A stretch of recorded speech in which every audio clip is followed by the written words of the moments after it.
Steve, and I'm glad to have you along on this journey with me. So, Aperture.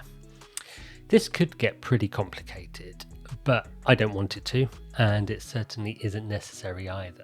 If you're interested in the physics of how lenses work and how light moves through them and onto the sensor, then go onto Google.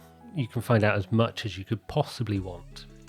I mean, I quite like physics and engineering, so I understand a little bit about the science and the maths that goes into these calculations. However, you don't actually need to understand it in order to take good pictures and to create the effects that you want to. So what I'm going to try and do here is break it down into the bits that you actually need. So in simple terms, aperture is the hole that light travels through into the lens and then from the lens onto the sensor of the camera. A large f number is a small hole and a small f number is a large hole. It takes a moment to get your mind around that, but a smaller number is a bigger hole, so more light comes through. So this is all part of the triangle that we've been talking about previously. So as a quick refresher on the exposure triangle, you've got ISO, shutter speed and aperture.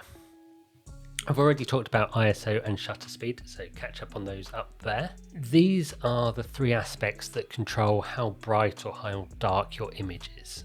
I mean, there's some basic rules about how they work, but at the end of the day, because it's photography, it's art, it's subjective, there's no right or wrong setting for any of them. So do what you like, but play around with them, see how they work for you. These three elements tend to be described as a triangle because if you change one of them, it then affects the other two. So if you want to fix one on a particular value, then you need to make some adjustments and compromises to the others in order to get a decent exposure on that final image. So for example, a faster shutter speed will let less light in. So either ISO needs to be increased or the aperture needs to be made bigger, selecting a smaller f number. If you, on the other hand, want to take a long exposure picture, then more light is going to come in, so you'll need to reduce your ISO as far as possible. And you may also need to increase your f number, so making the hole smaller for the light to come through, so that not too much light is coming into the camera and overexposing your image. As you can see, the one that you want to fix is kind of determined by what you want from your picture, so each one has a different effect on the picture that you get at the end. If there's something that you want to achieve, then that's the one that you need to change in order to get that effect in your picture. With aperture, this is the depth of field, and that kind of brings up the next question: what is depth of field? The most straightforward explanation is how much of the image is acceptably in focus in front and behind the point that you're focusing on. So just like aperture itself, this is described using equations and maths, but rather than getting a notebook and a calculator out each time I try and take a picture, these are the things to keep in mind. As I said, the bigger the aperture, a low f number, the narrower the depth of field will be.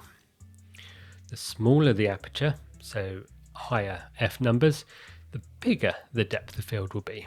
But what's quite useful is there is actually an app for this.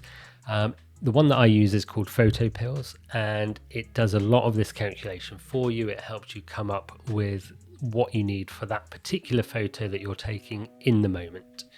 So let me just give you a demonstration of how that works and how I use it.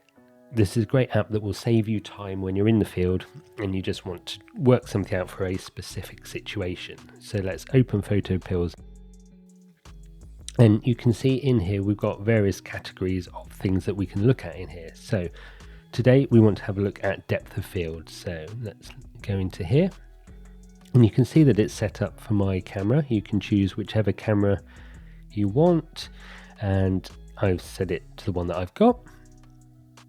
You can set the focal length of the lens that you've got. So I'm going to use my 35mm. And what aperture it is, so I want to take a picture at f1.8, let's say. And this is to say how far away that subject is from where you are at the moment. So let's leave it at 5 meters, and we can see down here that The important bits are your depth of field near limit and your depth of field far limit. So that will tell you how much is going to be in that kind of most in focus area. So that period between those two, those 2.27 meters between those two, that's what will be in focus if I have those settings. So let's just change the aperture. Say I wanted to put it out to f10. So we scroll down here, find f10, click on done. And then as you can see, the near limit is now 2.25 meters and the far limit is infinity. So everything from 2.25 meters away from me and as back as far as it will go, that will be in focus. Makes sense, doesn't it? And it's so much easier to do this when you are using an app rather than trying to do those calculations yourself. So let's go back to 1.8 for the moment. There we go, and done. But what if our subject was a bit closer than that? So if they were half a meter away, for example. And let's see what difference this makes. So the near limit and the far limit are 2 centimeters different. So you have a depth of field of 2 centimeters. So that's in contrast to when our subject was 5 meters away with the same setting, we had a depth of field of 2.27 meters. So that amount of distance between your camera and the subject has a huge impact on your depth of field, how wide it is. So let's go back to that 0.5 and our 2 centimeters. So let's go to f10 like we did just now. So f10, press on done, and you can now see we've got a 12 centimeter depth of field. So whereas before it was everything from the point, I think it was about 2 meters to infinity was in focus, whereas now you've got 12 centimeters, which is still a massive change to what we had previously.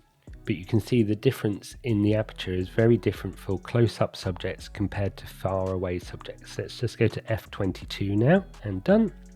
And now we've got a 28 centimeter depth of field. So again, not a massive increase in that. So when your subject is near to your camera, you're going to have a far narrower depth of field.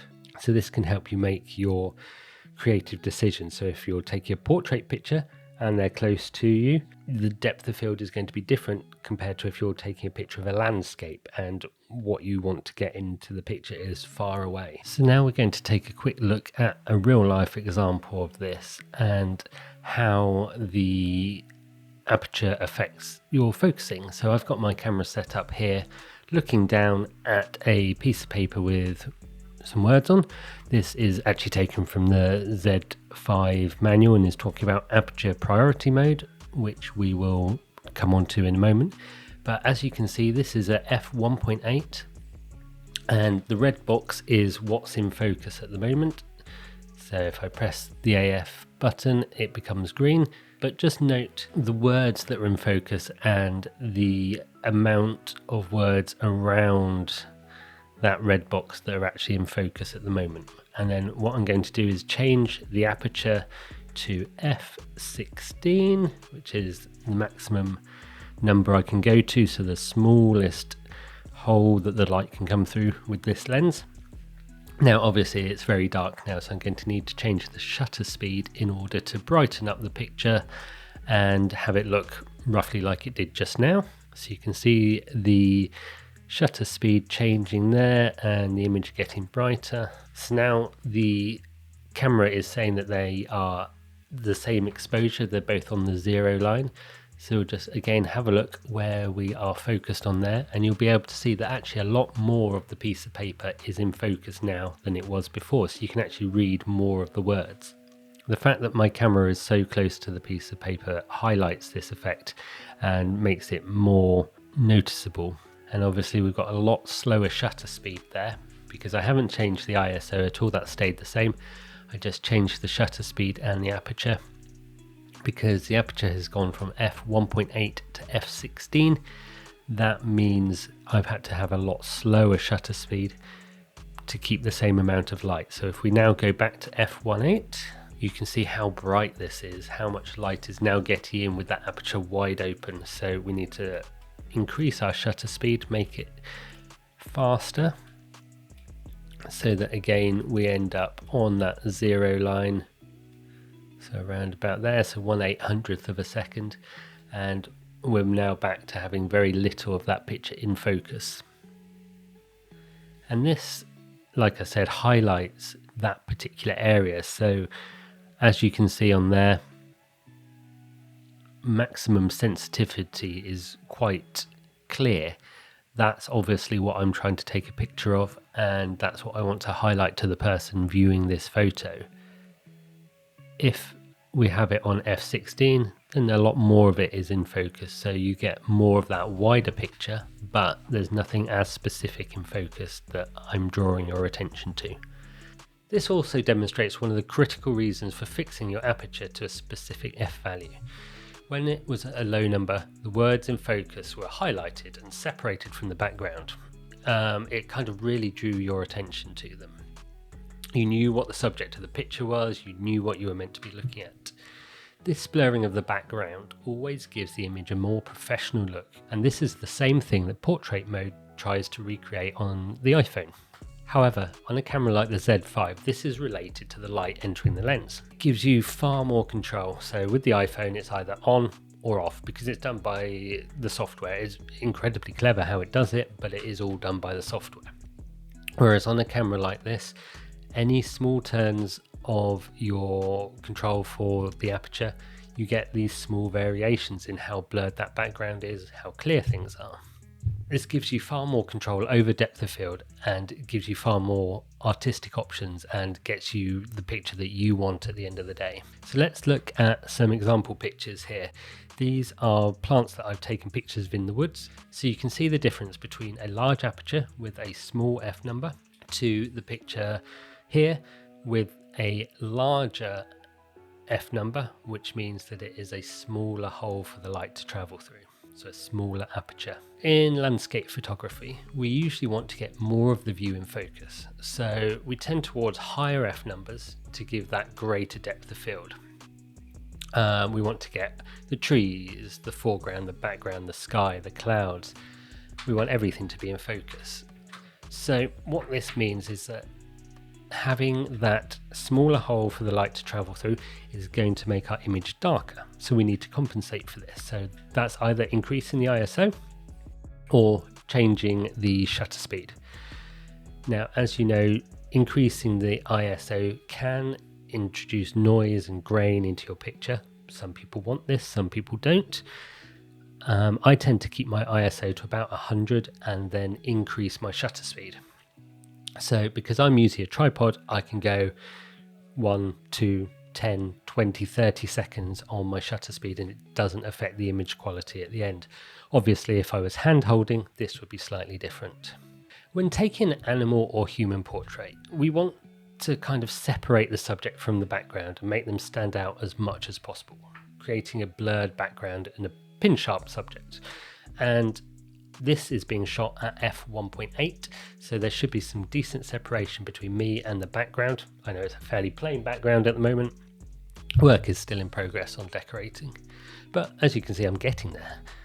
And over the last few weeks, we've looked in detail at these three aspects that make up the exposure triangle, and we're getting a bit more of a handle on how to use them as creative tools and to create that picture that we want, but that's also well exposed at the time.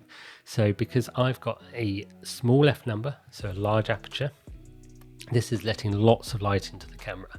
So my ISO is down very low at 100, and my shutter speed, if this was a photo, would be increasing slightly if necessary to control the amount of light coming in. It just depends what the conditions are like, how well lit it is, whether you're inside, outside, and things like that. And all this is trying to do is create a picture that is how you want it to be. It's your view of what's in front of your camera and how you want to transfer that into an image that you've taken.